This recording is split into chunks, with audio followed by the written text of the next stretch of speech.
BJP सांसद के खिलाफ तय हुए आरोप।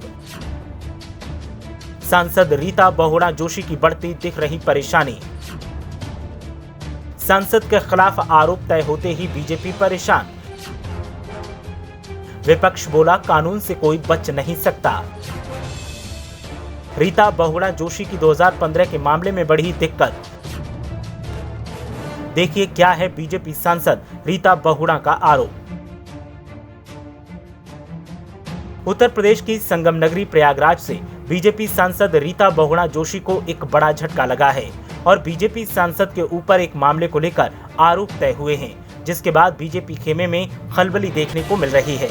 2015 में तोड़फोड़ के एक मामले में बीजेपी सांसद के खिलाफ आरोप तय हुए हैं, जिसके बाद विपक्ष ने मामले पर निशाना साधा है। विपक्षी दलों का कहना है कि कानून से कोई बच नहीं सकता। वो बात अलग है कि सत्ताधारी मनमानी करके खुद को बचाने की कोशिश करें। वहीं इस मामले पर बीजेपी नेता मौन साध कर बैठे हुए हैं।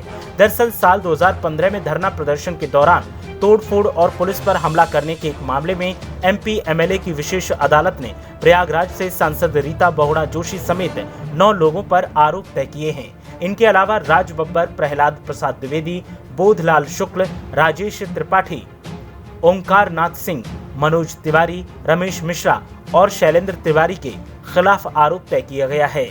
विशेष जज पवन कुमार राय ने इन सभी आरोपियों के खिलाफ जानलेवा हमला, बलवा, सरकारी संपत्ति को नुकसान पहुंचाने समेत अन्य धाराओं में आरोप तय किए हैं। उन्होंने इसके साथ ही अभियोजन की गवाही के लिए 20 अगस्त की तारीख तय की है। इस मामले में निर्मल खत्री, मधुसूदन मिस्त्री, अजय राय, प्रदीप कुमार माथुर, के शर्मा और प्रदीप जैन आदित्य भी आरोपी हैं। हालांकि आरोपी अदालत में मौजूद नहीं थे। साथ ही इनकी ओर से माफी की अर्जी भी दी गई थी, जिसे जज ने मंजूर कर लिया और कुछ शर्तें भी लगा दी। अदालत ने इस मामले के 3 अन्य आरोपियों शारिक अली, पप्पू खान और राजकुमार लोधी को फरार घोषित करते हुए गिरफ्तारी वारंट के साथ ही कुर्की की कार्रवाई से पहले ही नोटिस जारी करने का आदेश दिया है। पुलिस तीनों की तलाश कर रही है। 20 फरवरी 2021 को विशेष अदालत ने इस मामले को जनहित में वापस लेने की राज्य सरकार की अर्जी खारिज कर दी थी। इसके बाद मुलजिमों की ओर से डिस्चार्ज अर्जी दाखिल की गई थी।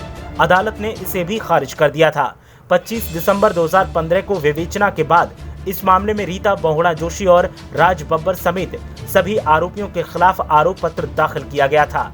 17 अगस्त 2015 को कांग्रेस पार्टी का लक्ष्मण मेला स्थल पर धरना प्रदर्शन था। करीब 5000 कार्यकर्ताओं के साथ अचानक सभी आरोपी धरना स्थल से विधान भवन का घेराव करने निकल पड़े थे। रीता बहुगुणा जोशी भी उस वक्त कांग्रेस में शामिल थीं। समझाने और रोकने की कोशिश भी की गई थी, लेकिन जिसे आरोपियों ने नहीं माना और संकल्प वाटिका के पास पथराव करने लगे।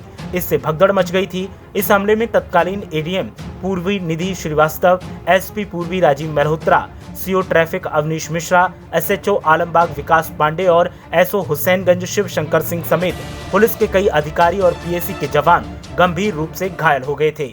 अशोक मार्ग से आने जाने वाले आम लोगों को भी चोटें आई थीं। कई गाड़ियों के शीशे टूट गए थे। इसी मामले को लेकर अब आरोप तय किए गए हैं, जिस पर सियासत तेज दिखाई दे रही है। ब्यूरो रिपोर्ट, मीडिया हलचल।